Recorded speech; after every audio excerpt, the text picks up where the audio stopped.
एगरोजेल electrophoresis पर भी आपको भेजा जाए।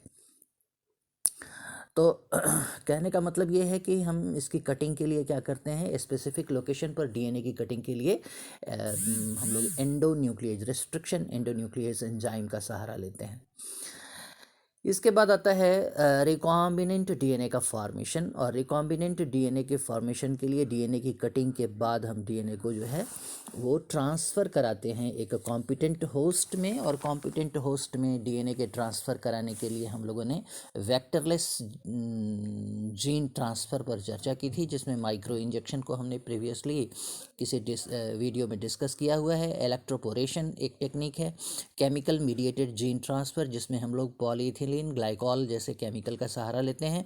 और बायोलिस्टिक मेथड या जीन गन मेथड की बात हमने की थी, जिसमें कि टंगस्टन या gold particle coated with DNA, इसका बॉम्बार्डमेंट हम सेल पर कराते हैं with the help of gene gun.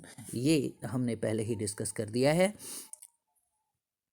इसके बाद आता है एम्प्लीफिकेशन ऑफ जीन। जब हम किसी कॉम्पिटेंट होस्ट में जीन का ट्रांसफ़र करा लेते हैं, जीन को इनकॉर्पोरेट करा पाने में उस सेल के जीनोम के साथ सफल हो जाते हैं, इसके बाद हम पॉलीमरेज चेन रिएक्शन के सहारे इसका एम्प्लीफिकेशन कराते हैं।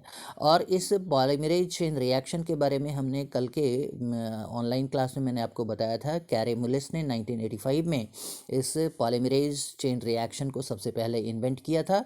And in the year 1993, Carey Mullis shared with Michael Smith got Nobel Prize in the year 1993 in the field of chemistry. इस पॉलीमरेज चेन रिएक्शन के लिए हमको करना ये होता है कि हम आप यहाँ देख सकते हैं एक ये डायग्राम, ये एक रीजन है जिसका हमको एम्प्लीफिकेशन कराना होता है। और इसके लिए हम इसको हीट ट्रीटमेंट देते हैं। हीट ट्रीटमेंट से क्या होता है कि more than 90 degree Celsius temperature पर हम इसकी हीटिंग कराते हैं। हीटिंग से डीएनए का डीनेचुरेशन होता है। डीनेचुरेशन के बाद ये दोनों ही हेलिक्स अलग अलग हो जाते हैं। इसके बाद जो प्रोसेस है इसको हम एनीलिंग कहते हैं। इस एनीलिंग प्रोसेस में हम क्या करते हैं कि 3' एंड की तरफ जो है जीन ऑफ इंटरेस्ट, यहाँ पर जो सेगमेंट है उसके 3' एंड की तरफ हम उसमें एक प्राइमर, ओलिगो न्यूक्लियोटाइड जैसा प्राइमर हम अटैच कराते हैं।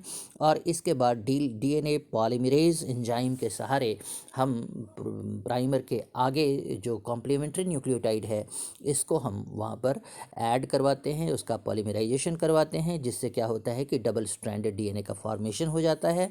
एंड देयर आफ्टर इसका एक्सटेंशन होता है लार्ज नंबर में।